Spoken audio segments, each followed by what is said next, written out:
আসসালামু আলাইকুম দর্শক, এই মুহূর্তে আমি আছি লৌহজং আমাদের যে পদ্মা সেতুর নিচে আছি। পদ্মা সেতুর নিচে মুন্সিগঞ্জের মধ্যে। তো এই জায়গাটা কিন্তু আসলে খুব অসাধারণ। আমি আপনাদেরকে যদি একটু দেখানোর চেষ্টা করি, তো এই যে দেখেন, এটা হচ্ছে আমাদের সেই স্বপ্নের পদ্মা সেতু। এটা হচ্ছে এখানে লেখা আছে পিলারের নিচে S12, মানে এখানে 12 নম্বর হচ্ছে পিলার এটা। আর এই যে দেখতে পাচ্ছেন, এখানে কিন্তু আপনার 3টা লেন রয়েছে। এটা হচ্ছে উপরে ওঠার, আর মাঝখানে ওটা হচ্ছে রেল যাওয়ার জন্য। আর ওই পাশে যে রাস্তাটা দেখা যাচ্ছে ওইটা হইতেছে ওই পাশ থেকে আসার জন্য। আর পদ্মা সেতুর নিচের এই দিকটা কিন্তু সত্যি খুব অসাধারণ। এখানে কিন্তু ব্যারিকেড দেওয়া আছে যাতে করে মানুষজন ভিতরে প্রবেশ করতে না পারে। আর এই যে দেখতে পাচ্ছেন, এটা হচ্ছে পদ্মার এই পারের সুন্দর একটা মসজিদটা কিন্তু সত্যি খুব অসাধারণ।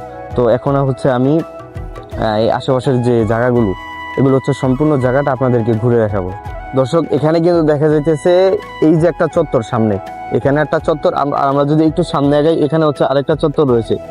ওই পাশে যে চত্বরটা, ওটা হচ্ছে ব্রিজের বাম দিক দিয়ে যাতায়াত করার জন্য ব্যবহার করা হয়। আর এটা হচ্ছে ব্রিজের ডান দিক দিয়ে। যেমন আমি যদি এখন ব্রিজের ওখানে উপরে উঠতে চাই, যেমন আমি শরীয়তপুর যদি যেতে, তাহলে আমাকে যেতে হবে এই লাইন দিয়ে। এখান দিয়ে সামনে গেলে ওখান থেকে হচ্ছে বাসগুলো পাওয়া যায়, যে বাসগুলো হচ্ছে সেতু পার হয়ে উপর হচ্ছে যায়।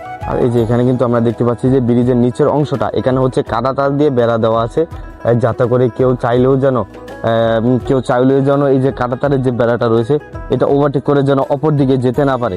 এই জন্য হয়তো এখানে কাঁটা তার দিয়ে বেড়া দেওয়া আছে। আর এই ব্রিজের নিচের অংশটা সত্যি খুব অসাধারণ। তো এই ছিল আমার আজকের পদ্মা সেতু ভ্রমণ। তো ভিডিওটা কেমন হয়েছে সবাই অবশ্যই জানাবেন। সবাই অবশ্যই ফলো দিয়ে পাশে থাকবেন। ধন্যবাদ।